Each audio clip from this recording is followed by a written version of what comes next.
مفتی عبدالواحد قریشی صاحب، مفتی عبدالرحیم صاحب جس وقت واضح طور پر شریعت میں تحریراً بھی اور تقریراً بھی تحریف کر رہے تھے، تم سب مولوی اپنے بلوں میں گھسے ہوئے تھے. خاص کر کے تم مناظرین، تمہاری زبانوں کو تالے لگے ہوئے تھے. جو ہی مفتی عبدالرحیم صاحب نے مولانا فضل الرحمان صاحب کی رائے سے اختلاف کیا، اب تم سب مولوی اپنے بلوں سے باہر نکل آئے ہو.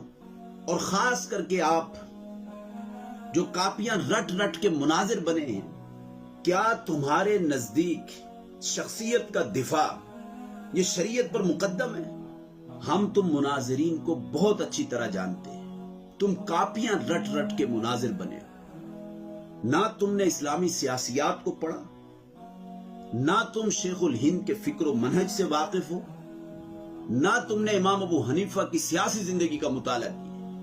تم نے ساری زندگی فرقہ وارانہ سرگرمیاں کی. چند فروعی مسائل پر تم نے امت کو لڑایا، امت میں انتشار پیدا کیا.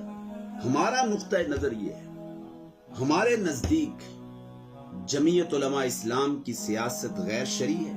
شیخ الہند کے فکر و منہج سے یہ لوگ کوسوں دور ہیں، اس سے ان کا کوئی تعلق نہیں ہے. ان دو باتوں پر جس جگہ جہاں بلائیں گے، بندہ ناچیز اپنے موقف کو مکمل دلائل کے ساتھ ثابت کرنے کے لیے تیار ہے. آؤ ہمارے ساتھ بیٹھو، ہمارے ساتھ بات کرو، پتہ چلے.